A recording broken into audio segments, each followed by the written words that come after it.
The stagecoach rolled into Harlan Creek on a Thursday afternoon in the spring of 1878, trailing a cloud of red dust that settled over the town like a slow exhale, and the woman who stepped down from it carried herself with the kind of stillness that made people on the boardwalk stop mid-sentence and simply watch. Her name was Mamie Aldridge, and she was 26 years old, and she had not chosen to come to the New Mexico territory. She had been sent, the way a letter is sent, the way a body is sent down a river on a current that does not ask permission. She stepped onto the packed earth of Harlan Creek's Main Street in a dress the color of dry sage, with a single traveling trunk and a leather satchel that she held against her side like it might try to leave her. Her dark hair was pinned up under a bonnet that was slightly too large for her face, and her eyes, which were a particular shade of gray-green that reminded people of weathered copper, moved over the town with the careful, assessing quality of someone who has learned not to be surprised by disappointment. Harlan Creek was not much to look at. It had a general store, a blacksmith's shop, a saloon called the Red Lantern, a church that leaned gently southward as though listening for something underground, a livery stable, and a scattering of houses that climbed up the slope behind the main street like they were trying to get a better view. A water tower stood at the edge of town with a crack in its base that had been patched with tar so many times the tar itself had begun to crack. The whole place smelled of horses and sawdust, and something faintly mineral, like the desert itself, was just beneath the surface of everything. Mamie stood in the street with her trunk and her satchel, and the stagecoach pulled away behind her with a great mechanical groan, and she did not watch it go. She had said her last goodbyes 3 weeks and 2 stagecoach lines ago, back in Abilene, back in the house where she had spent the previous 18 months caring for a woman she had barely known and a grief that had never been entirely her own. The story of how Mamie Aldridge came to be in Harlan Creek began, as so many stories do, with someone else's love. Her cousin Delia had been the one in love. Delia Marsh, bright and reckless and entirely too certain that the world would organize itself around her happiness, had fallen in love with a cattle rancher named Thomas Pryor, who had staked a claim outside Harlan Creek and sent for Delia in the spring of 1876. Delia had gone west like a woman stepping into a painting. She had always meant to live inside. She wrote letters home that smelled of sage and horse leather and contained sentences like, "The sky here is something I cannot describe to you, Mamie, because your sky is only sky, but this sky is everything." And then Thomas Pryor had died of a fever in November of that same year, barely 8 months after Delia had arrived, and the painting had cracked down the middle. Delia had not recovered. She came back east, but she was not the same person who had gone west. She was quieter, smaller inside herself, prone to long silences in the middle of conversations that she never bothered to explain. Mamie, who had no husband, no immediate prospects, and the particular capacity for devotion that some people are simply born with, had moved in with Delia in Abilene and stayed. For 18 months she had done the quiet work of keeping someone alive who was not entirely interested in being kept. She had cooked and cleaned and listened, and kept her own feelings organized in a small, tight space inside herself, because there was no room for them anywhere else. And then Delia died too, quietly, in the way that people sometimes do when grief becomes its own kind of illness. A fever, the doctor said, but Mamie had stood at the window of Delia's room in those final days and understood that fever was only the last thing, not the true cause. She had buried Delia in Abilene in February of 1878, and then she had sat in the silence of a house that no longer needed her, and understood that she did not know what to do with herself. It was the solicitor who handled Delia's small estate who had told her about the claim. Thomas Pryor's ranch outside Harlan Creek had never been properly settled or sold. Delia had inherited it, technically, and now by the terms of Delia's will, it passed to Mamie. 40 acres of land and a house that had been sitting empty for 2 years, and a small amount of money that would run out within a year if she was careful and sooner if she was not. The solicitor had laid out the documents on a desk that smelled of tobacco and suggested that she might want to sell the property, that there were buyers who would take it off her hands for a fair price. Mamie had looked at the documents for a long time. She had looked at the name of the town. She had thought about Delia's letters, about the line she had read so many times she could have recited it from memory, about the sky that was not just sky but everything. And she had told the solicitor she would go herself and see what was to be done. She had not told him that she had no real plan. She had not told him that she was going because going felt like the only alternative to staying still, and staying still, in a house full of someone else's absence, was something she could not manage anymore. She had not told him that she was carrying something she did not know how to put down, something that was partly grief and partly the accumulated weight of 18 months of living entirely for someone else, and that she was hoping the distance might help her figure out what, if anything, was left of herself. She was still figuring that out when the stagecoach dropped her in the middle of Harlan Creek's single main street and drove away. The general store was the obvious first stop. She went there because she needed to ask about the prior claim, and because standing in the street was beginning to attract the kind of attention she had no energy for. A boy of about 12 was staring at her from in front of the livery stable with the frank, uncomplicated stare that children sometimes turn on strangers, and two women on the boardwalk outside the milliner's shop had stopped their conversation entirely and were watching her with the particular interested alertness of people who have not had new material in a while. The inside of the general store was dim and smelled pleasantly of coffee and tobacco and dried herbs. Bolts of fabric were stacked along one wall, and tins of preserved food lined the shelves behind the counter, and a large black cat was asleep on top of a barrel of flour, as if it had declared the barrel its personal property and dared anyone to dispute the matter. The man behind the counter was small and wiry, with the kind of white mustache that takes decades of patient cultivation. He looked up when Mamie came in, and his expression shifted into the professionally welcoming expression of a man who has been greeting customers all his adult life. "Afternoon," he said. "What can I do for you, ma'am?" "My name is Mamie Aldridge," she said. "I've come to look at the Pryor claim." "Thomas Pryor's property. I understand it's about 2 miles out of town on the East Road." The man's expression shifted again, this time into something more complicated. "The Pryor place," he said. "Yes, ma'am, been sitting empty since Thomas passed. You're kin to the woman who inherited Delia, wasn't it?" "Delia was my cousin," Mamie said. "She passed in February. The property came to me." There was a brief, respectful silence that small towns are very good at producing. "I'm sorry for your loss," the storekeeper said, "and for your other loss too, by the sound of it.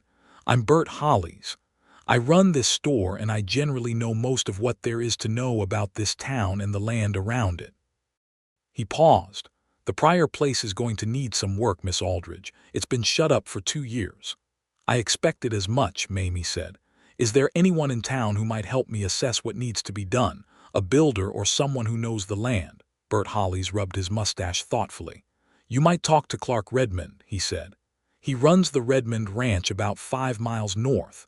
He was friendly with Thomas Pryor before Thomas passed, knows that land as well as anyone.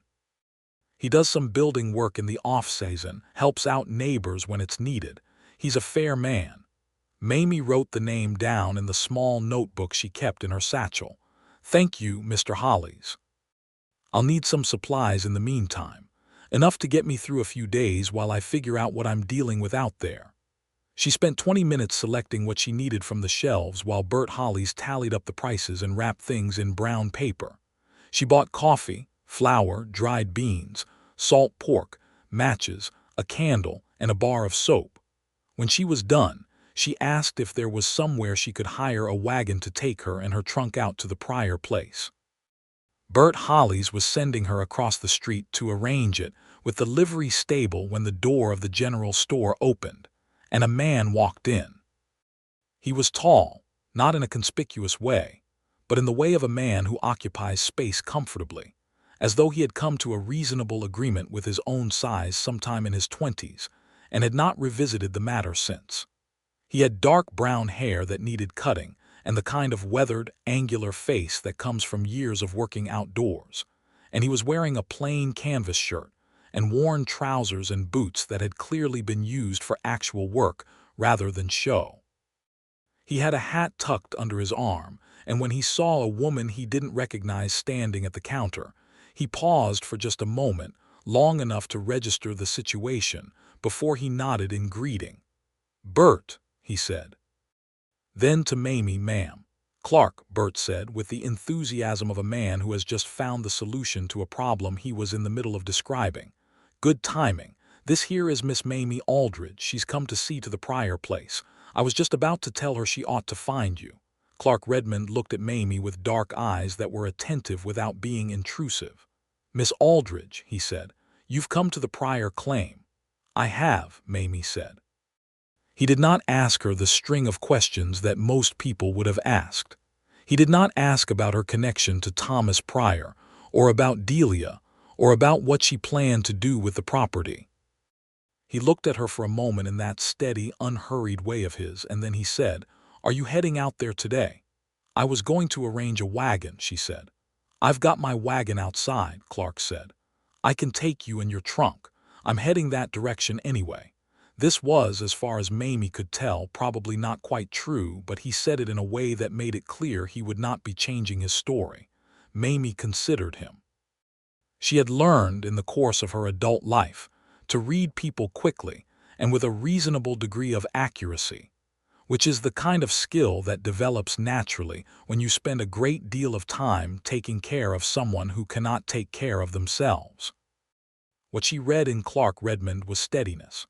Not the performed steadiness of a man trying to appear calm, but the genuine kind, the kind that comes from someone who has worked through enough of his own difficulties to have arrived at a kind of equilibrium. She could not have explained how she knew this from a 30-second interaction. She simply knew it the way you know some things, in the part of yourself that exists below the level of analysis. "Thank you, Mr. Redmond," she said. "I'd appreciate that." They loaded her trunk into the back of the wagon in a practiced silence that was not uncomfortable.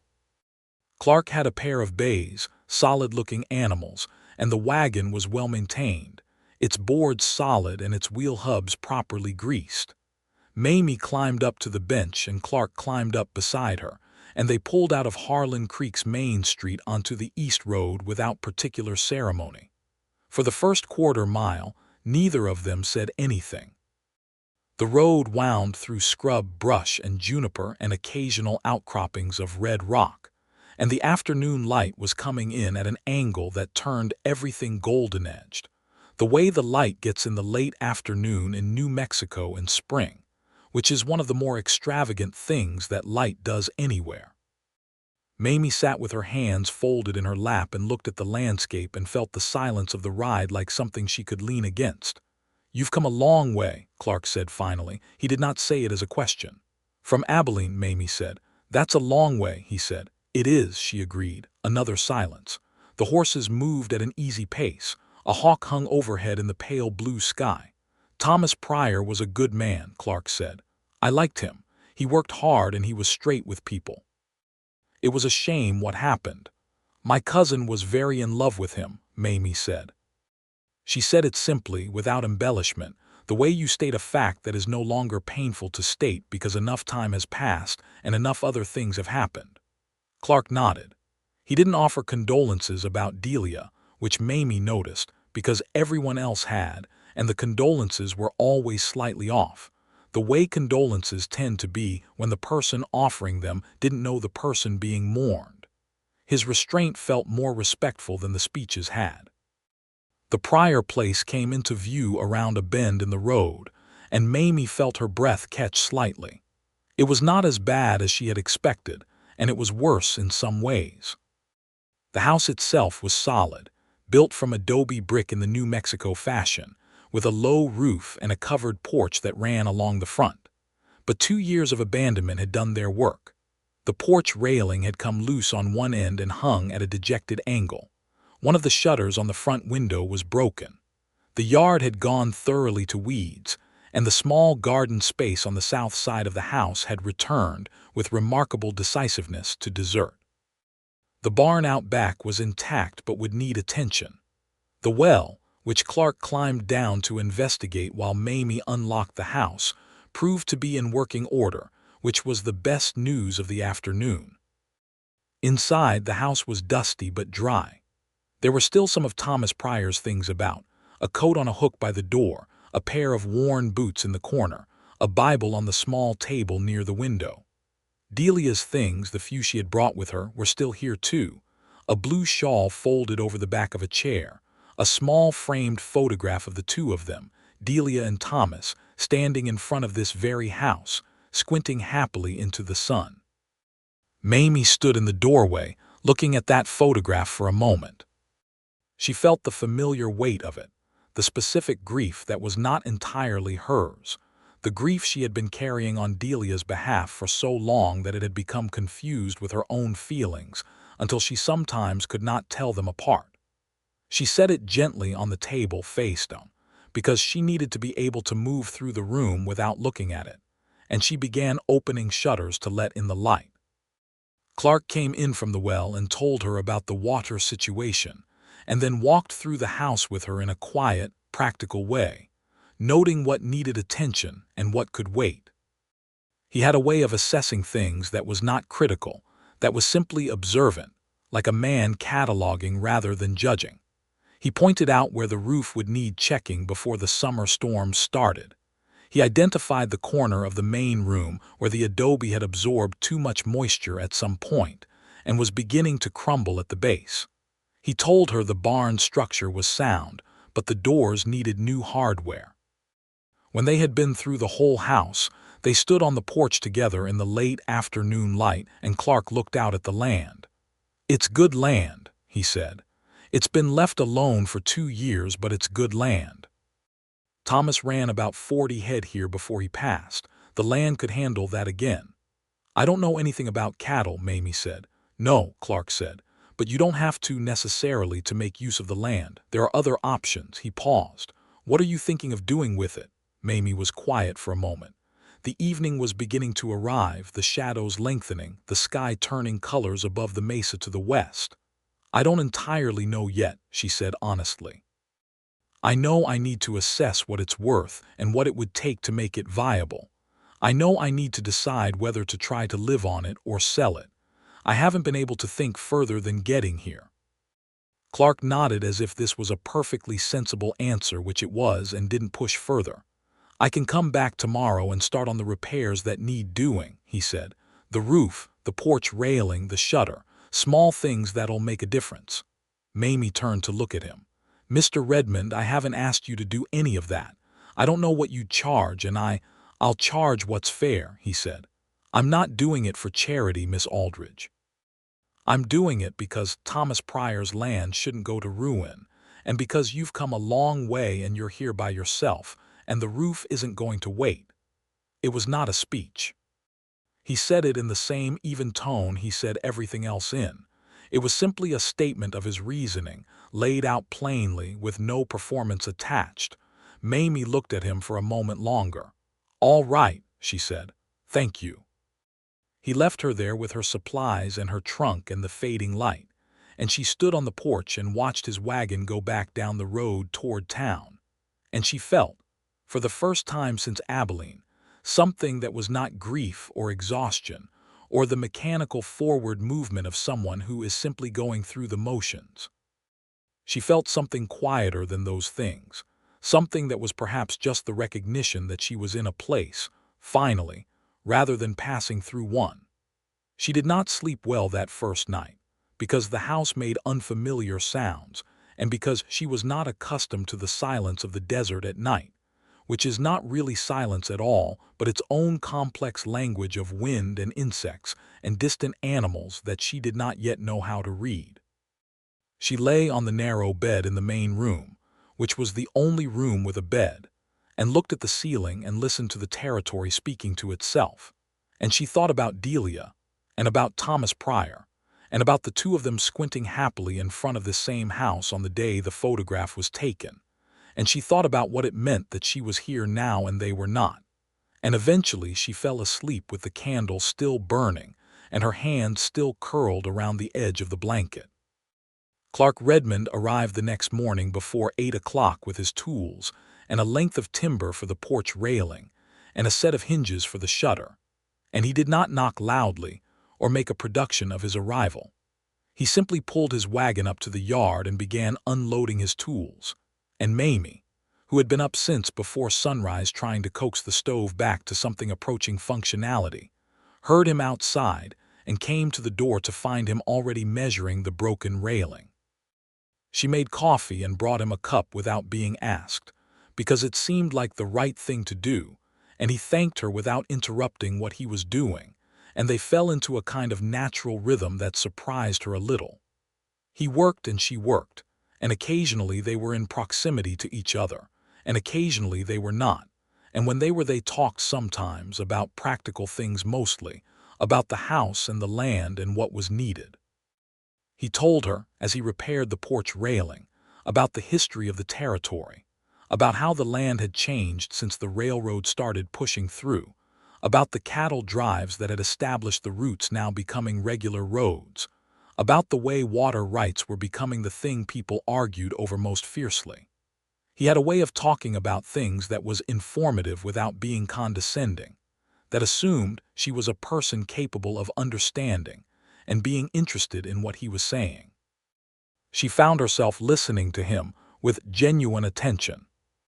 She had spent so long in conversations that were really just forms of emotional maintenance, conversations with Delia that were really just ways of managing Delia's pain, conversations with doctors and solicitors and neighbors that were really just negotiations about practical matters, that the experience of a conversation that was simply a conversation, two people exchanging information and perspective, was unexpectedly pleasant. She told him at some point during the morning that she had grown up in Ohio, that her father had been a school teacher and her mother had kept house, and that she had been teaching school herself before everything with Delia had started. She told him this in the same matter-of-fact way he told her things, without dramatizing it or asking for sympathy. "You're good at being useful," he said, watching her work the stove, which she had by now identified as having a blocked flue and was in the process of addressing with a length of wire. "I was always the practical one," she said, "in my family." "Nothing wrong with practical," he said.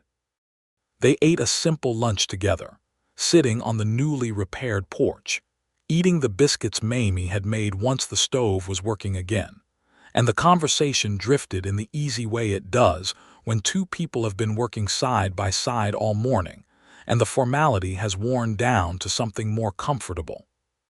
He told her about his own ranch, about the 40-some head of cattle he ran with the help of a man named Alejandro, who had been with him for 4 years and was, according to Clark, the best horseman in the county by a considerable distance.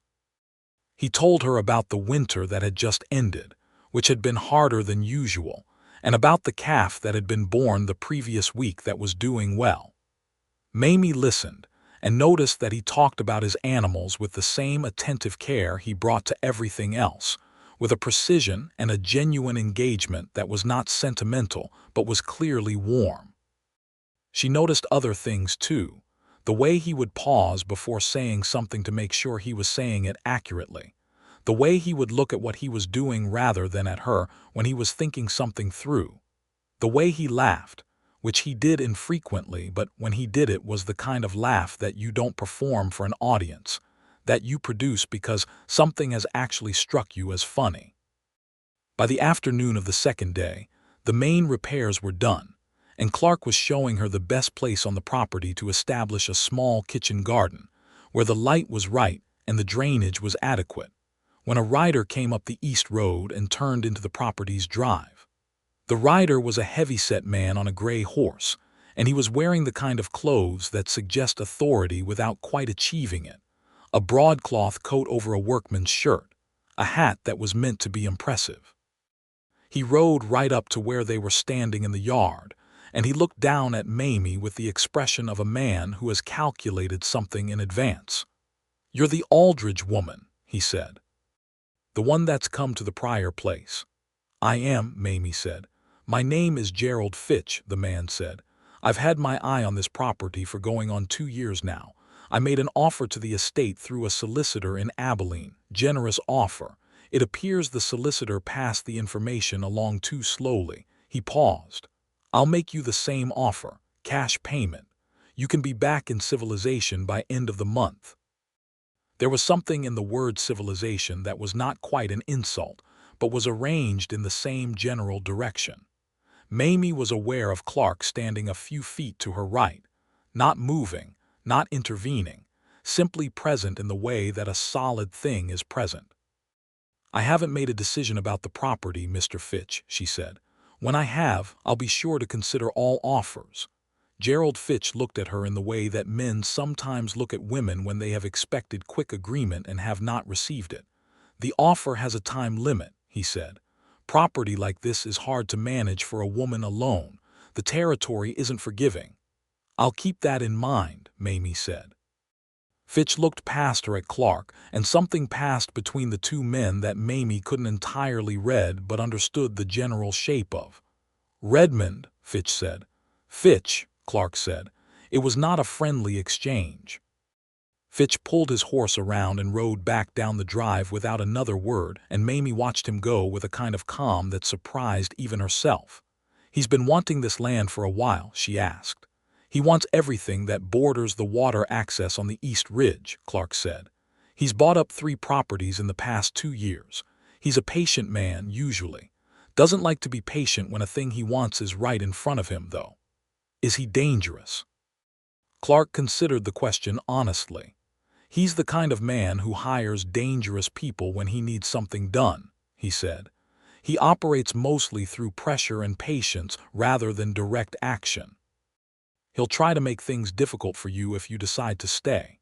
Mamie looked at the land around her. The evening light was doing its extravagant things again over the mesa. "He doesn't frighten me particularly," she said. Clark looked at her with that steady, attentive gaze. "I didn't think he would," he said. Something passed between them in that moment, something quiet and precise, like the recognition of a specific quality in each other that neither of them had words for yet. And then Clark said he needed to be getting back to his own ranch before the light went, and Mamie walked him to his wagon and he climbed up, and before he left, he turned and looked at her on the porch, this woman he had known for barely 2 days, standing in front of a house that was not yet hers in any way that felt real. "You'll be all right tonight?" he asked. "Yes," she said. He nodded. He drove away. And Mamie stood on the porch in the blue dusk, with the desert opening up around her on all sides, and understood that she was, in fact, going to be all right. Over the following weeks, a pattern established itself with the quiet inevitability of things that are going to happen regardless of whether anyone plans them. Clark came out to the Pryor place every 2 or 3 days, sometimes to do repair work, sometimes simply to check in, and Mamie began to expect him and then began to look forward to expecting him, which was a different thing entirely and one she was not entirely prepared for.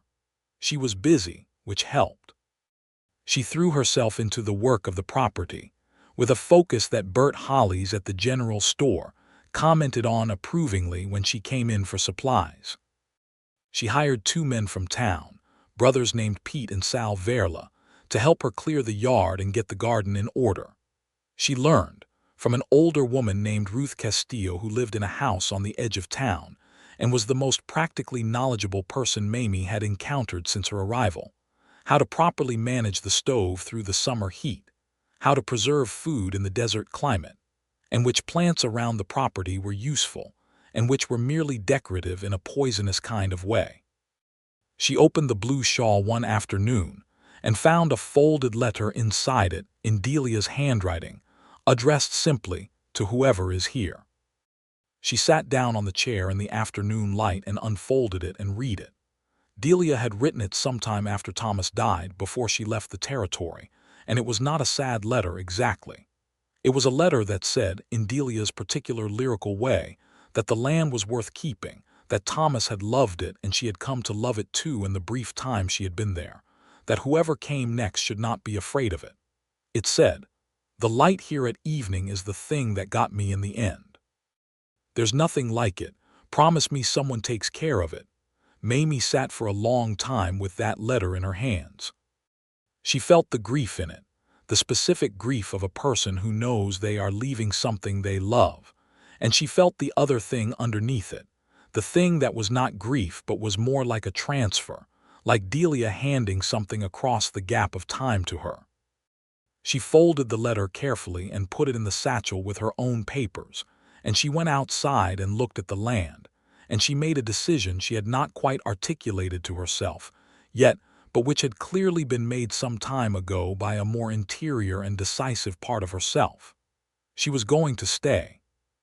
She told Clark on his next visit, standing in the barn while he helped her figure out what equipment was salvageable and what needed replacing. She said it plainly, the way she said most things. "I'm going to keep the property, I've decided." He was examining a piece of rusted harness leather with the focused attention he gave to practical problems. He didn't look up immediately. "Good," he said. Then he did look up. "What's your plan?" She had thought about this. "Not cattle, I don't think, not yet. But the land is good for hay. Ruth Castillo's son-in-law told me there's demand for it from the livery and from some of the ranches nearby. I could grow hay this summer, sell it, use that money to get through the winter and figure out whether cattle make sense in the spring." Clark looked at her in that considering way of his. "That's a solid plan," he said. "Good hay land, that field on the south slope. Thomas knew it. He was going to put it in hay himself eventually, but he ran out of time." "I'll need to hire someone to help me work it," she said. "Alejandro has a cousin," Clark said. "Young man named Emilio. He's looking for steady work, he's reliable," and so it went. The practical machinery of a life being built from the pieces of someone else's interrupted one. And in the middle of it, without either of them naming it or making a particular occasion of it, something was growing between Mamie Aldridge and Clark Redmond that had nothing to do with hay fields or broken shutters, and everything to do with the particular quality of the time they spent in each other's company.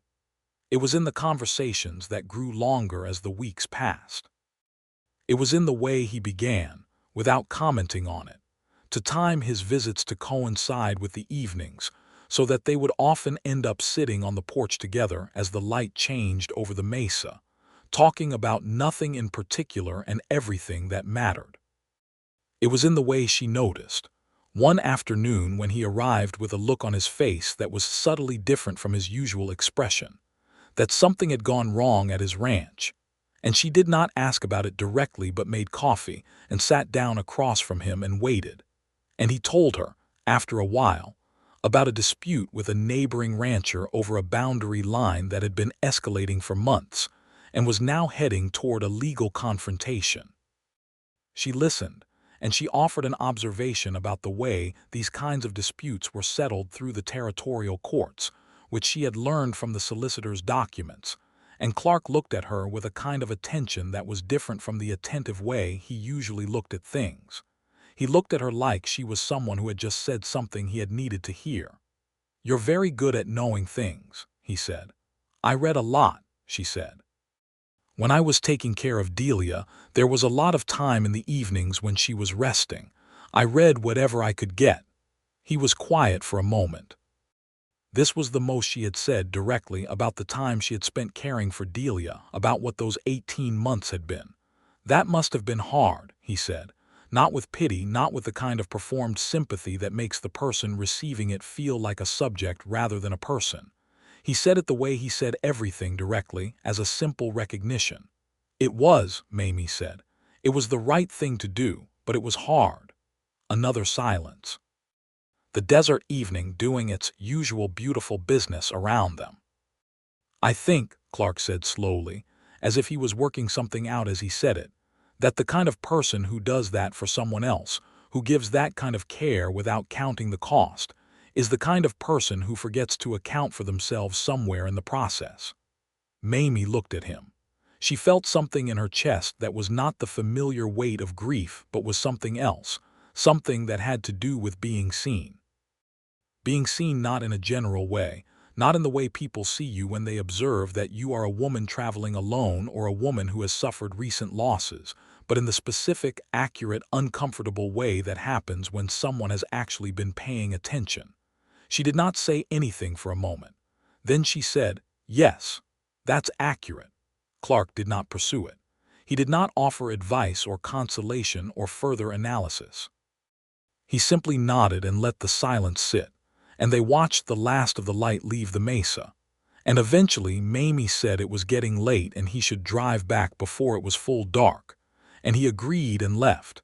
And she stood on the porch after he had gone and thought about what it meant that she had said that to him, that it was accurate, that she had admitted it out loud to another person, which she had never quite done. June came in with a fierce, sustained heat that turned the desert into something magnificent and punishing in equal measure. The hay field on the south slope was coming up well, green and thick in the morning light, and Emilio Reyes, Clark's suggestion, was proving to be everything Clark had said, which was quietly excellent at his work without requiring supervision. Mamie had gotten the hang of the property's rhythms, and the day's rhythms in a way that gave her a sense of competence she had not felt in a very long time, the kind of competence that comes from doing real work with real stakes. Gerald Fitch made 2 more appearances. The first was another visit to the property, where he arrived with a written offer that was genuinely generous by any reasonable accounting, and which Mamie declined politely but firmly. The second was a more subtle form of pressure, a rumor she heard from Bert Hollies that Fitch was telling people in town that the prior property's water rights were in dispute, that there was an old claim that predated Thomas Pryor's purchase. Mamie spent 2 days going through the documents she had inherited with the property and determined that this was not true, that the water rights were clean and properly recorded, and she conveyed this information to Bert Hollies in terms specific enough that the rumor died quickly, because Harlan Creek was a small town, and people preferred accurate information when it was available. Clark heard about the document review from Bert Hollies and arrived at the property the following morning with the expression she had come to recognize as his version of impressed. "Fitch has gotten 3 properties with that water rights tactic," he said. "People panic when someone tells them a legal claim is in question." "I didn't panic," Mamie said. "I noticed," he said. They were standing at the fence of the hay field, which was now knee-height and looked exactly like it was supposed to look, which Emilio confirmed was excellent progress. The morning was not yet unbearably hot, and the light was still that early clear quality that she had come to love above almost everything else about this place, the quality that Delia had tried to describe in her letters and that Mamie now understood could not be fully described, only experienced. "Can I ask you something?" she said. "Yes," Clark said. "Why have you been coming out here so often?" She said it without coyness, without a particular loaded quality, just as a genuine question to which she wanted an honest answer. Clark was quiet for a moment, looking at the hay field. "At first," he said, "because it was the right thing to do. The property needed attention and you were here alone and I had known Thomas." He paused. "After that, because I wanted to." He looked at her then steadily in the way that was specific to him. "Because I find that I am a different kind of easy when I am here." Mamie took this in. She understood exactly what he meant, because she felt the same way about his visits, that the hours when he was here were different in quality from the hours when he was not, that they were lighter somehow, more oxygenated. "I find that too," she said. They stood together at the fence for a while, looking at the green hay growing in the morning light, and the conversation shifted to practical things and moved through the rest of the morning in its usual comfortable way. But something had been said that hadn't been said before, and they both knew it, and neither of them needed to elaborate. It was Ruth Castillo who provided the occasion for the next step, as it happened, because Ruth was hosting a small gathering at her place on a Saturday evening in late June, what she called a supper, but which was clearly more than a supper. with the deliberate casualness of a woman who has been arranging social situations for 50 years and knows exactly what she is doing. She invited Mamie, and she invited Clark, and she also invited 4 or 5 other people from town, including Bert Hollies and his wife, and Alejandro and his wife, and a schoolteacher named Francis Dodd who had arrived in Harlan Creek the previous year. Mamie put on her best dress, which was not extravagant but was a deep blue that was good on her, and she pinned her hair up properly, and she drove herself into town in the small buggy she had acquired from the livery stable, because she was not going to ask Clark to escort her to a supper at which he would also be present, because she was a person of some dignity. Clark arrived at Ruth's house a few minutes after Mamie did, and he had clearly made some effort with his appearance. His hair was freshly cut and his shirt was clean, and he was wearing a jacket, which she had not seen him in before. He came through the door and looked around Ruth's front room in the social scanning way of a man who is slightly more comfortable outdoors, and his eyes found Mamie, and he crossed the room toward her with a directness that was not rude but was definitely purposeful. "Miss Aldridge," he said. "Mr. Redmond," she said. Ruth Castillo watched this from across the room with the serene satisfaction of a woman whose plans are unfolding on schedule. The evening was warm and pleasant, full of the particular ease of a small community that knows itself well, but is always glad of a new element to focus on. Mamie was the new element, and she was examined with friendly interest, and she found that she did not mind it particularly, that the attention here was curious rather than critical, that these were people who lived in a place they had chosen and wanted to know who was joining them. She sat next to Clark at the table, and they talked together and also talked with other people, which is the mark of a functional social situation, and somewhere between the soup course and the apple cake that Ruth produced from her kitchen at the end, something shifted further in the direction it had been moving. It was small and domestic, the shift. Clark reached across Mamie for the bread basket and their hands touched briefly, an unremarkable thing, the kind of thing that happens 100 times at a supper table, and he said, "Excuse me," and she said, "Of course." And the words were ordinary and the moment was ordinary, but the moment afterward, when the ordinariness of it was still resonating between them, was not ordinary at all. After the supper, walking out to the horses and buggies in Ruth's yard, Clark walked with Mamie to her buggy and helped her up to the bench, which was also an ordinary thing. But before he let go of her hand, which he had offered for balance, he held it for just a moment longer than the situation strictly required, and she let him, and they looked at each other in the way that has been understood between people for as long as people have been in the situation of being in love and not yet having admitted it. "Thank you for a pleasant evening," she said. "Thank you for being at it," he said. She drove back to the Pryor place in the warm night, under a sky that was so thoroughly covered in stars that it seemed almost excessive, and she felt, for the first time since she had arrived in the territory, something that she could only call happiness.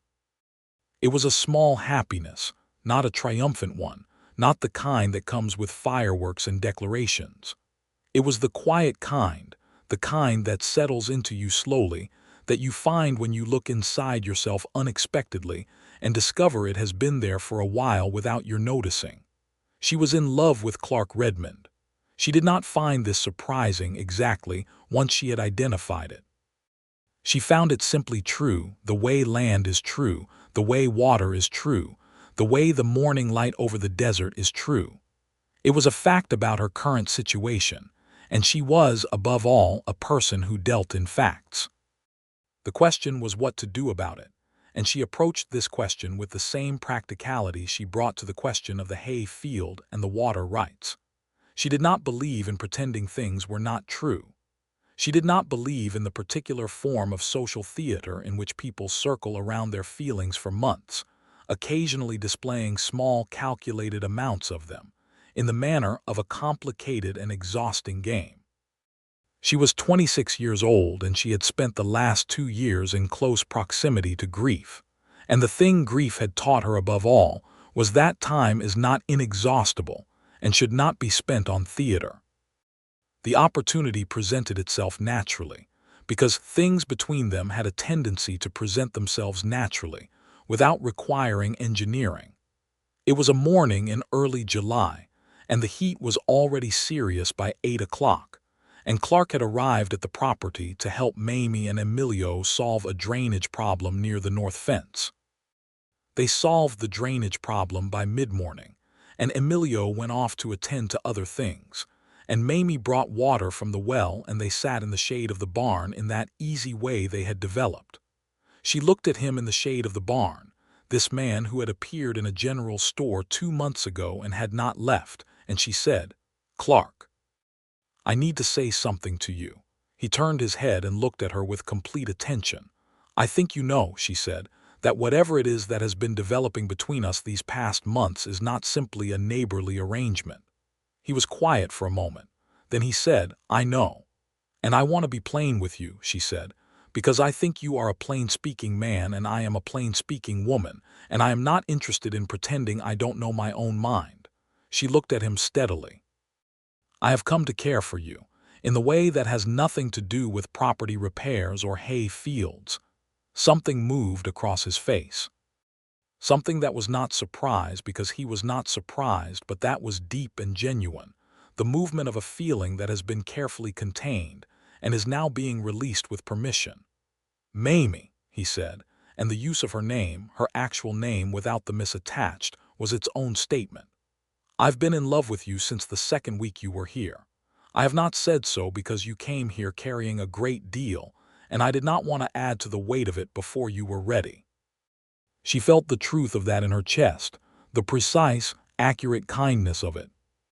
He had seen both things, the grief that was not entirely hers and the silence that was her own, and he had said nothing and stayed, and the staying had been the most eloquent thing.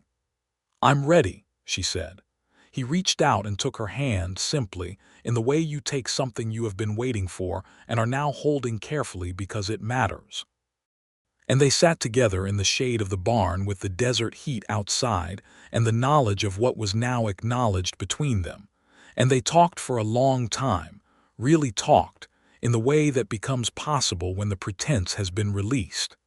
He told her about his own past, which she had learned pieces of but not the whole. He had come to the territory from Virginia 8 years ago, at 24, after his family's farm failed in the aftermath of the war, which had taken his 2 older brothers and left everything else diminished. He had come west because west was what you did when the thing you had was gone, and he had worked for other men for 3 years before he had enough to stake his own claim, and he had built the Redmond ranch from the ground up with his own hands and Alejandro's help, and he was proud of it in the way you are proud of things you have made yourself. He had not married, not because he had been averse to it, but because he had not met a woman who made him want to do anything other than continue his current situation. He said this in the matter-of-fact way he said things, without embarrassment.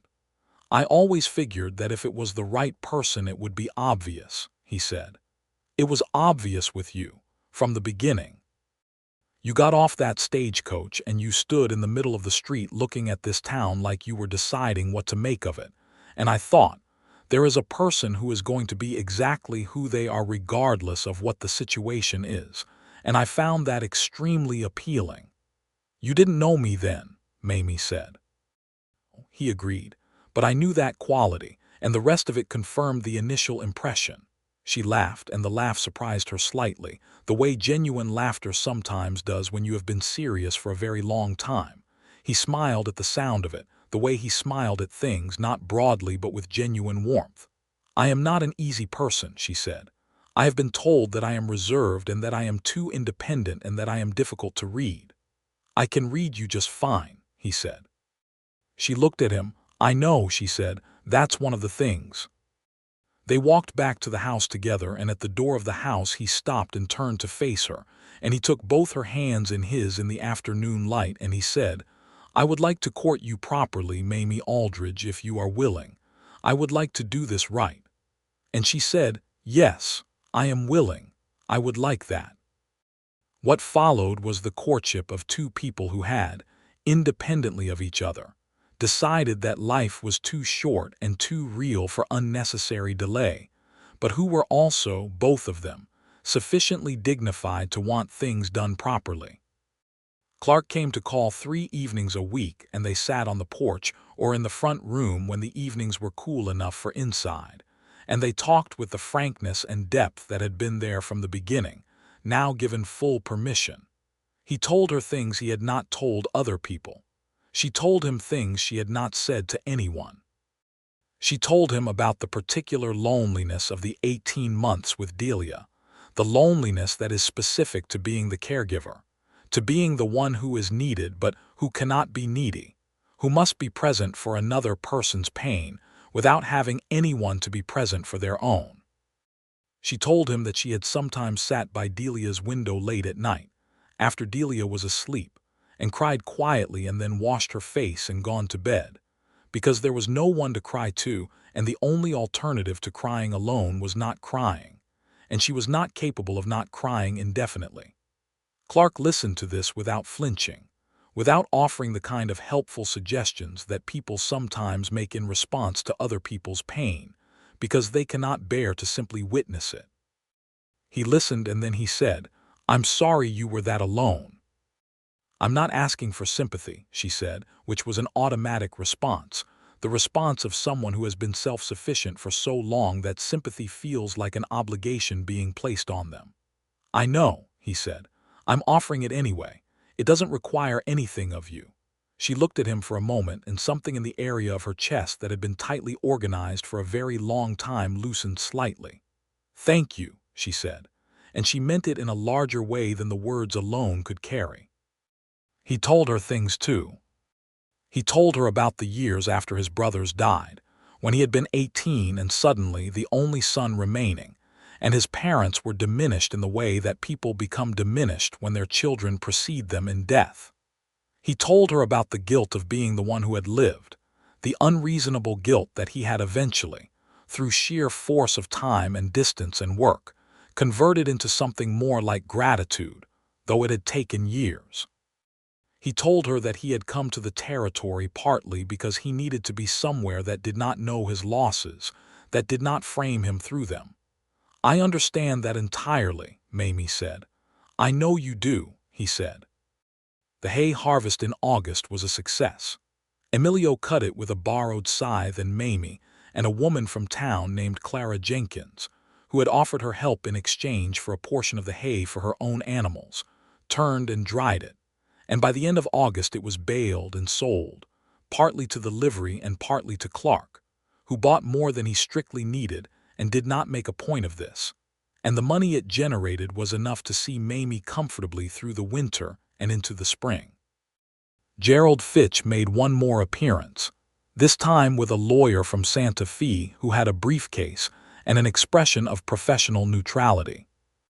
They arrived at the property on a Tuesday morning and presented Mamie with a formal document claiming a discrepancy in the original deed for the prior land, which was a more sophisticated version of the water rights tactic, and was also, as Mamie established within 48 hours with the help of a competent solicitor, whom Clark arranged for her to consult in the county seat, entirely without merit.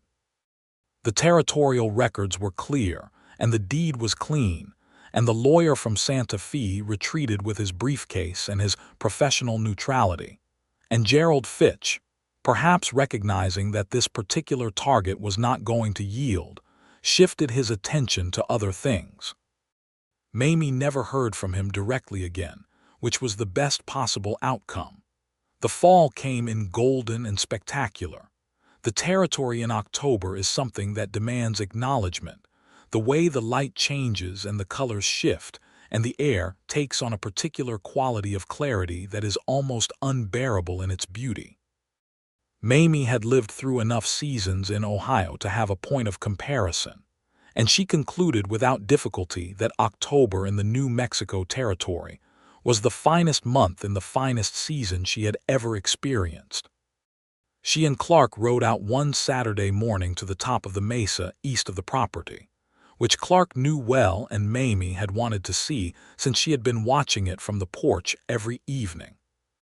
They tied the horses and walked to the edge where you could see, on a clear day, an impossible distance in every direction, the desert spreading out in all its red and gold and sage color, the mountains in the far north still carrying a trace of summer green on their lower slopes, the sky doing the thing it did here, which was to be not just sky but everything, which was what Delia had written, which was what Mamie now understood completely. They stood there together for a while without speaking, which had always been something they could do, which was in fact one of the specific things Mamie had identified as essential to a lasting partnership, the capacity to be quiet together without it being a problem. Then Clark turned to her and said, "Mamie, I would like to ask you something." She turned to look at him. His face was serious but not troubled. He was looking at her with the full directness of his attention, which always felt to her like something solid, like a hand offered in genuine rather than performative assistance. "I would like for us to be married," he said, "if you are willing. I have thought about how to say this in a more elaborate way, and I find I am not capable of it, or rather I am not willing to dress it up, because what I want to say is simple. I love you, and I want to spend the remainder of my life in proximity to you. I want to build things with you, literally and otherwise. I want to be the person you tell things to." He paused. "I believe you love me as well, but I do not want to presume." Mamie looked at him for a moment with the full weight of what he had said, which was not elaborate but was, in its simplicity and its honesty, one of the most genuinely moving things anyone had ever said to her. "You are not presuming," she said. "I do love you." She felt the truth of saying it out loud, the way truth feels when it has been inside you for a while and finally gets air. "And yes, I would very much like to be married to you." He reached into his coat pocket and produced a ring, which was a simple gold band with a small topaz set in it, the yellow-brown color of desert stone, and which was exactly the right kind of ring for the person he was and the person she was. Nothing extravagant, nothing that was trying to say something with money rather than meaning. He put the ring on her finger, there at the top of the mesa with the territory spread out around them in all its October magnificence, and he kissed her, for the first time, with the same quality that characterized everything he did, attentive and genuine and entirely there. She kissed him back the same way, with all of herself and nothing held back in performance or strategy, and the wind came up around them from the east, and the horses moved quietly among the juniper below, and the world was as complete in that moment as it was possible for a world to be. They were married in November of 1878, in the church in Harlan Creek that leaned gently southward, in a ceremony that was small and practical, and filled with people who had come to feel like community to Mamie over these months. Ruth Castillo was there, and Bert Hollies and his wife, and Alejandro and his wife, and Emilio and Francis Dodd, and Pete and Sal Verla, and various others from town who had watched this story develop with the invested attention of people who had no stake in the outcome, but were pleased by it anyway. The Reverend Holt, who ran the leaning church, was a bearded man of perhaps 60 with the kind of deep-voiced solemnity that served well for ceremonies and sermons. He married them in front of the whole assembled company, and when he got to the part where Clark looked at Mamie and said, "I do," and Mamie looked at Clark and said, "I do," Mamie felt the words go through her in a way that was nothing like the mechanical recitation of a formula, and everything like the simplest and most complete statement she had ever made. They held the small celebration at Ruth's house afterward, because Ruth insisted upon it, and there was food and there was music from a fiddle player named Henry that Ruth had produced from somewhere, and that turned out to be surprisingly accomplished. And there was dancing, which Mamie had not done in so long that she had forgotten she was good at it, but found, when Clark took her hand and they began to move, that she had not forgotten at all. He was not an elegant dancer, Clark Redmond. He was a person who moved the way he did everything else, with solid competence and genuine attention, and that was enough, more than enough. They danced together and apart, and with other people and back together again, in the particular pattern of an evening that knows it is celebrating something real. And when the fiddle slowed to something quieter and they danced close together in the lamplight of Ruth's front room, Mamie put her head against his shoulder and felt, with absolute certainty, that this was the place in the world she was supposed to be. The winter of 1878 into 1879 was their first winter together, and they spent it at Clark's ranch, which was a larger and more established house than the prior place, while Clark helped Mamie plan what the prior property would become. They decided to keep both properties, because together they represented a viable and substantial operation, and Clark's experience with the land and Mamie's practical intelligence, and the capital from the hay harvest gave them a foundation to work from. The winter was cold and sometimes harsh, the way New Mexico winters can be, and there were nights when the wind came down from the mountains and the snow was serious, and they sat by the fire together. And Mamie discovered that winter in the territory had its own beauty, a specific and more private beauty than the extravagance of the other seasons. The world simplified in winter and became immediate and close, and there was something in that closeness that she found she needed and loved. She found out she was pregnant in February of 1879, which was 3 months after the wedding, and she told Clark in the kitchen of the ranch house on a Tuesday morning, because there was no good reason to wait for a particular occasion, because she was not a person who believed in waiting for particular occasions. He was eating breakfast when she told him, and he set down his fork and looked at her, and then he stood up and crossed to where she was standing and held her with his arms around her, just held her, saying nothing for a moment, and then he said, "Are you well?" "I am very well," she said. "Good," he said. "Good." The spring of 1879 brought warmth and the green flush of new growth on the desert, and the resumption of the property work on the prior place, which they had decided would become a proper hay and grain operation, with Emilio as the primary worker and Clark overseeing the bigger decisions. Mamie managed the accounts and the negotiations with buyers, which she proved to be extremely good at, with a directness and clarity in business dealings that earned her a reputation in Harlan Creek and the surrounding area as a woman who knew exactly what she was doing and was not to be underestimated. She was large with pregnancy by summer, and she continued to work through most of it, because she was constitutionally incapable of remaining idle for long, though Clark worried about her in the way that was particular to him, not with hovering or interference but with a quiet attentiveness that expressed itself in small adjustments. A chair moved, a task taken over without comment, a glass of water that appeared when she needed it. They argued sometimes, because they were both strong-minded people with opinions, which is the necessary ingredient for arguments. The arguments were not savage or cruel, because neither of them was given to cruelty, but they were real arguments, about decisions relating to the land and the money and the timing of things, and the arguments ended, as real arguments do when they happen between people who are fundamentally committed to each other, with resolution. They were both, above all, reasonable, which is perhaps the most useful quality in a long partnership. In the evenings they still sat on whatever porch was available, Clark's ranch house porch or, later when the weather permitted and they went together to work on the prior property, that porch, and they still watched the evening do its extravagant work over the mesa, and they still talked with the frankness and depth that had always been the signature of their time together. She told him, one evening, about the letter from Delia. She had been meaning to tell him and had not quite found the right moment, and now she brought it out of the satchel where she had kept it and read it to him on the porch, in Delia's voice as best she could reproduce it, the lyrical, reckless, brave voice of a woman who had loved a place and a person and then lost both. Clark listened to the whole letter. When she finished, he was quiet for a moment, and then he said, "She was right about the light." "She was," Mamie said. "I think she would be glad," he said, "about how things have turned out, about you being here."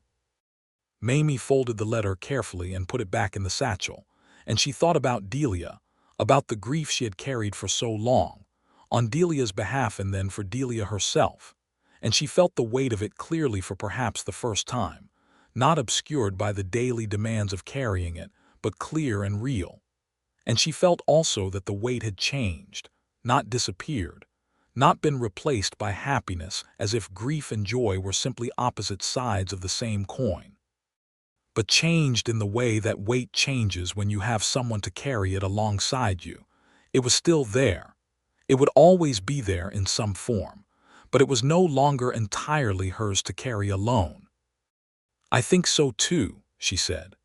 The baby was born in August of 1879, on a Wednesday morning that was already hot by the time Ruth Castillo, who had delivered more babies in Harlan Creek than she could reliably count, arrived at Clark's ranch house. It was a boy, healthy and loud from the first moment, which Mamie observed was a good sign and Clark confirmed was the most beautiful sound he had ever heard, and they named him Thomas James Redmond. Thomas for Thomas Pryor and James for Clark's elder brother, and the names were a bridge between the people who were gone and the life that was here. Clark held Thomas for the first time with the careful reverence of a man holding something irreplaceable, and his face had an expression on it that Mamie had not seen before, but that she recognized immediately as the expansion of love beyond its previous known limits. She lay in the bed watching him hold their son, still worn from the effort of the morning, and she felt the completeness of the moment with a clarity that she wanted to hold on to and knew she would carry. Thomas was an excellent baby, which Ruth Castillo said was not a guarantee, but was certainly pleasant, and he grew with the healthy decisiveness of a person who is thoroughly determined to exist.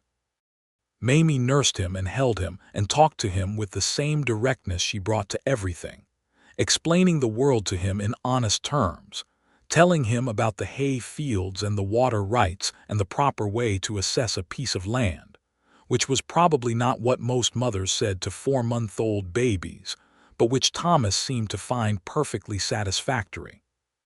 Clark was a father in the way he was everything else, entirely present and entirely competent, and without any apparent anxiety about it. He would take Thomas in the evenings and walk with him on the porch, pointing out the evening light, describing the mesa, talking to him in a low and comfortable voice, and Mamie would sit in the rocking chair she had moved from the Pryor house and watch the two of them and feel something that had no single name, something that was love and gratitude and wonder, and the specific sweetness of a life that is going right. The years that followed were full in the way that good lives are full. They were not free of difficulty, because no life in the territory at that time was free of difficulty. The drought of 1880 was serious, and they lost a portion of a hay crop and had to make careful decisions about the remaining animals and the water allocation, which they managed through the combination of Clark's experience and Mamie's meticulous accounting. The boundary dispute with the neighboring rancher came to a head in 1881 and was resolved through the territorial court in Clark's favor, after Mamie prepared a document submission that the judge later remarked was among the clearest he had seen from a non-lawyer. There were also smaller difficulties of the kind that do not make histories but make lives. A winter illness that went through Thomas, and then Mamie, and then Clark in the winter of 1881. A year when the hay prices dropped and they needed to make different arrangements.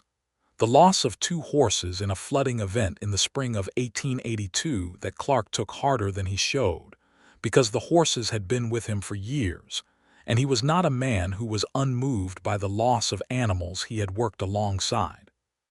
Mamie sat with him on the porch the night after, without saying much, in the way that he had sat with her in the early weeks when she had needed presence without a particular agenda, and he reached over and took her hand and held it, and they sat like that for a long time. In 1882, Mamie's mother came to visit from Ohio, a journey that her mother undertook with the mixed feelings of a woman who has not fully made her peace with the fact that her daughter has gone permanently to the territory. Mamie's mother, whose name was Eleanor, was a small, precise woman with the kind of self-contained dignity that Mamie had clearly inherited, and she looked at everything in Harlan Creek with the polite, careful expression of someone who is making an honest effort to see things on their own terms. Clark handled Mamie Aldridge with the same attentive steadiness he brought to most things, and Mamie, who had arrived prepared to be skeptical, was within 4 days clearly and somewhat grudgingly charmed. She spent 3 weeks on the ranch, and by the time she left she had told Mamie in a private conversation in the kitchen that she could see Mamie was exactly where she was supposed to be, which was not something Mamie had expected to be able to say, but which she said anyway because she was, like her daughter, a person who dealt in honest assessment. Mamie wrote back to Ohio more often after that visit. She wrote long, detailed letters about the territory and the work and Thomas and Clark, and occasionally she included drawings that Thomas made, which were mostly indistinguishable from each other, but which Mamie received with the particular enthusiasm that grandmothers bring to the works of grandchildren. Mamie wrote back with the news of Ohio, which was interesting to Mamie in the way that the news of a place you have fully left is interesting, warmly, and at a distance. The prior property, which they had been running as a hay and grain operation, expanded in 1882 to include a modest herd of cattle, which Clark managed as an extension of his own operation. The two properties functioned as a single enterprise, which was the logical outcome of two people being, in every meaningful sense, a single enterprise. They hired 2 more permanent workers, which gave them the labor to manage the expanded operation without the brutal overwork that had characterized the early years. Thomas started school in Harlan Creek in the fall of 1884, at which point the school had a new teacher, because Frances Dodd had married and moved to Santa Fe, and had been replaced by a young man named Arthur Mills, who was enthusiastic and fairly good at his job. Thomas took to school with the same decisive enthusiasm he brought to everything else, which Mamie was glad of, having been a teacher herself, and which Clark observed with the particular satisfaction of a man watching the next generation prove to be exactly who you hoped they would be. It was in the spring of 1885 that Mamie realized she was pregnant again, which she told Clark in the kitchen on a Tuesday morning, which was the same way she had told him the first time, because she was consistent in her methods, and she still did not believe in waiting for particular occasions. He set down his coffee cup and looked at her. He was 33 years old and she was 33 years old, and they had been married for going on 7 years, and he looked at her in exactly the same way he had looked at her when she told him the first time, as though it was both the expected development and also the one that required full attention. "Are you well?" he said. "I am very well," she said. "Good," he said. And then he stood up and crossed to her and kissed her properly, which was a slightly different response from the first time, and one she preferred. The second baby was a girl, born in October of 1885, which was the best month, which meant she arrived in the most spectacular season, which seemed appropriate. They named her Mamie Delia Redmond, Mamie for Mamie's mother and Delia for the cousin who had started all of this, who had brought Mamie to the territory with her letters about the light and her love for a man and her impossible sky. Clark held Mamie with the same reverence he had held Thomas, and Thomas, who was 6 and had very particular feelings about most things, examined his sister with the critical but ultimately approving attention of a child who has decided to accept a new situation. By 1886, Harlan Creek was changing in the way that places change when the railroad gets close, and the population grows and the economy diversifies. The town had a new hotel and a second general store and a doctor's office, which was a significant improvement over the previous arrangement of consulting Ruth Castillo or riding 20 miles to the county seat. Ruth Castillo herself, who was by now somewhere in her 70s and declining to specify more precisely, had retired from active midwifery and was spending most of her time in a chair on her porch, from which she still managed to observe and comment on everything that happened in Harlan Creek with remarkable accuracy. Mamie visited Ruth regularly, because Ruth had been important to her in the early days, and because she valued the older woman's company in the particular way you value the company of someone who has seen more of the world than you have and has organized it into wisdom rather than bitterness. Ruth, in return, valued Mamie with the warm, critical engagement she brought to things she cared about. "You came here carrying such a weight," Ruth said to Mamie on one of these visits, in the autumn of 1886, sitting on her porch with her tea. "I saw it the first time I met you, like a woman carrying something heavy in both hands that she hasn't yet figured out how to set down." Mamie looked at the older woman, and now she asked. Ruth looked at her with the clear, unsentimental eyes of a woman who has outlived sentimentality but not warmth. "Now," she said, "you look like a woman who has set it down, who has made room for her own things." Mamie thought about this. She thought about Delia, about the grief that had been her constant companion for so long. She still thought of Delia, still missed her, still sometimes reached for the letter in the satchel and read it through, still felt the specific quality of Delia's absence in the world. But Ruth was right that something had changed, had been changing from the beginning, really, from the moment she stepped off that stagecoach and began to build a life rather than maintain someone else's memory of one. "Clark helped with that," she said honestly. "The putting it down, he made room." Ruth made the sound she made when something confirmed an existing assessment.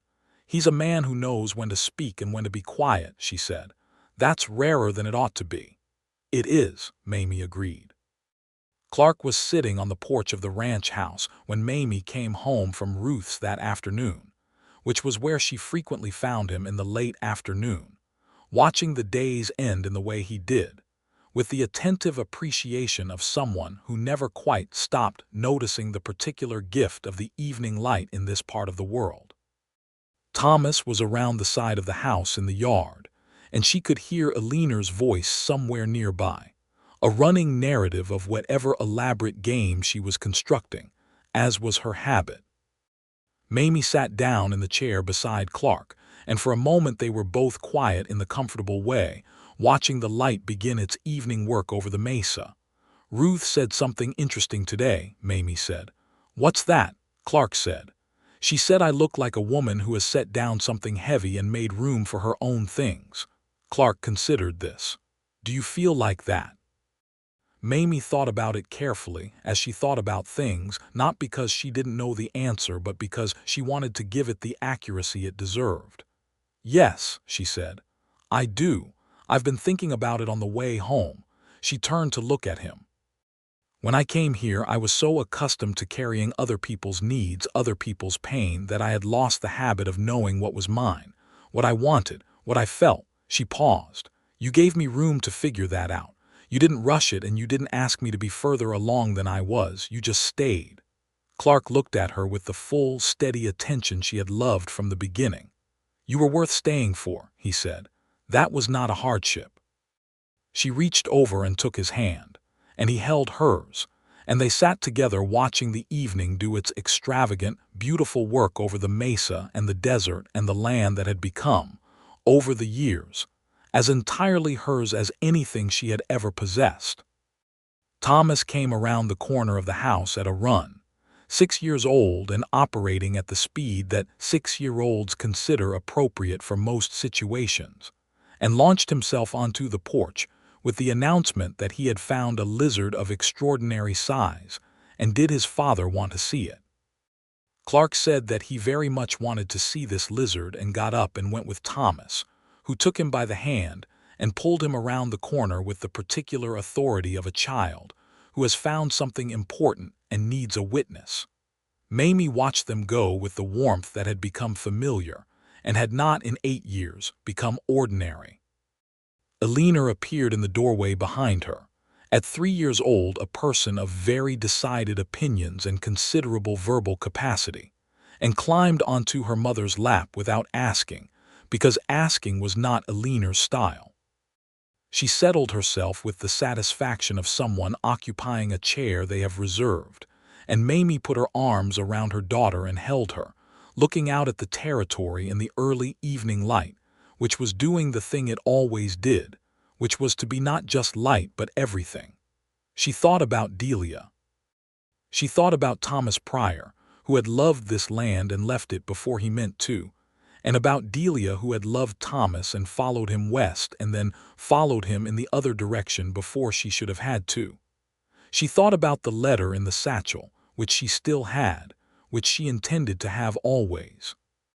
She thought about the chain of things, the love that had brought Delia here and the grief that had sent her away and the inheritance that had sent Mamie, and the morning in the general store when Clark had walked in and offered to take her out to a property he knew, and the porch where they had sat through so many evenings, and the hay field on the south slope that was now a hay and grain operation that supported 2 properties and employed 4 workers and generated accounts that Mamie kept in a ledger that was precise and current. And she thought about Thomas and Alina, and the shape of the life that had come from a stagecoach rolling into a town on a Thursday afternoon in spring. She had come to the territory carrying someone else's grief and her own silence. She had not known when she came that she was also carrying the capacity for the life she had found here, but looking back, she could see that it had been with her all along, organized in that small, tight space inside herself where she had kept her own feelings during the years when there was no room for them. It had been waiting, the same way the land had been waiting, the same way the light had been waiting to be seen. Clark came back around the corner of the house without Thomas, who had apparently been distracted by something else in the yard, and he came up the porch steps and stood looking at Mamie holding Alina in the evening light, and the expression on his face was the one she had been watching for years and had never tired of, the expression of a man who has looked at something he loves and found it exactly where he left it. "The lizard was indeed extraordinary," he said. "I have seen lizards. This one was something special. Thomas has an eye for remarkable things," Mamie said. "He gets it from his mother," Clark said. He sat back down beside her and reached over to pull Alina's boot back on, because Alina's left boot had come half off in the process of climbing onto her mother's lap, and Alina submitted to this with imperial patience, and Clark did it without making a thing of it, the way he did the small daily acts of a family's life, with competence and without ceremony. The evening settled over the territory. The last light went gold and then rose and then the particular blue of the desert dusk that precedes the star-filled dark. Somewhere in the yard, Thomas shouted something at no one in particular, because he was 6 and the yard required shouting. Alina was growing heavy and warm on Mamie's lap. The horses in the paddock moved and settled. A coyote called from somewhere to the north, very far away, and was answered by a second coyote even further away, and the exchange was brief and complete. Mamie Aldridge Redmond sat on the porch of the house she had built a life in, with her husband beside her and her children nearby, in the territory that had not been her idea and had become her home, and she felt the fullness of it without feeling the need to name every part of it or hold it too tightly. It was here. It was real. It was hers. She had come carrying grief and she had come carrying silence, and she had stayed because a man had looked at both of those things clearly and without flinching and had stayed himself. And what had grown from that? From the hay fields and the document reviews and the evenings on the porch and the conversations that went to the real things and the long, comfortable silences that did not require filling, was a life that was entirely her own, not borrowed from Delia's story or organized around someone else's need. Her own. Clark's hand found hers on the armrest of the chair, the way it always did, without declaration, without requiring a response, just there. She turned her head and looked at him, this man who had offered to drive her to a property in a wagon 2 months into his own established life and had never quite left, and he turned and looked at her with the full, direct attention that had been the first thing she had trusted about him. "Good evening," he said. "Good evening," she said. Alina stirred on her lap and said something in the half language of a child fighting off sleep, something about a horse and a color, and Clark translated it seriously, and a leaner confirmed the translation and settled back down. And they sat together in the blue dusk while the stars began to come out one by one over the mesa, extravagant and uncountable, the territory's best and most reliable demonstration of what it could do when it tried. Thomas came back onto the porch, tired from his yard investigations, and climbed into the chair on the other side of his father and leaned against him with the unself-conscious trust of a child who has never had reason to doubt the solidity of the things he leans against.